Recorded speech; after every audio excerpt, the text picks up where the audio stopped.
The characteristics of organisms are determined by instructions carried in the nucleus of each cell. The DNA, which is found in chromosomes, is the basis of inheritance. A gene is a section of the DNA that controls a specific feature or characteristic. This could range from the height of a person to a person's blood group. Most genes have more than one form. For example, the gene controlling the color of a hamster's fur could have two forms, one which produces brown fur and the other producing gray fur. These alternative forms are called alleles. During fertilization, the zygote receives one chromosome from each parent. So each chromosome would have genes for the same characteristics. For example, if a hamster with gray fur has a baby with a hamster with brown fur, the baby could either have black or gray fur. So how does it decide? In our example, all babies would have brown fur because the allele for brown fur is what we call dominant. What this means is it will show its characteristics whether or not the other allele is present. The allele for the gray fur is what we call recessive. The recessive allele can only show effect if there is no dominant allele present. So let's take a look at the genes for short or long hair. Short hair alleles are dominant and long hair is recessive. When we write this down, we represent the dominant allele with a capital letter.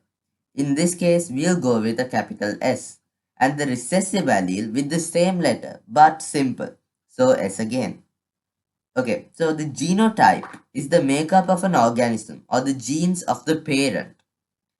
The phenotype is the appearance of the organism, in this case short or long hair. Homozygous means the two alleles of the genes are the same, so capital SS or simple SS. Heterozygous means that the two alleles of the gene are different, capital S and simple S. So since the dominant allele is expressed if it is present, the heterozygous and dominant homozygous would express short hair. Only the recessive homozygous would have long hair. Now that we know the symbols and technical terms, let's take a look at genetic diagrams. So let's go back to the short hair, long hair genes example. First, we must consider the genotype of the parents. So let's say that the father is homozygous dominant and the mother is heterozygous. This means both parents have short hair. Then we look at the gametes. Cell division produces gametes with one allele. So since the dad is homozygous, the allele will definitely be a short hair allele.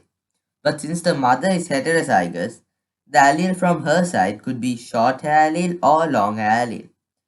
Then we cross each allele from one parent with each allele from the other. So the options could be capital S and capital S simple S, another capital S simple S, and another capital S simple S. These are the genotypes of the next generation, that is the children of the heterozygous and homozygous parents. In this case, we will have one homozygous dominant and three heterozygous, meaning all children would have short hair.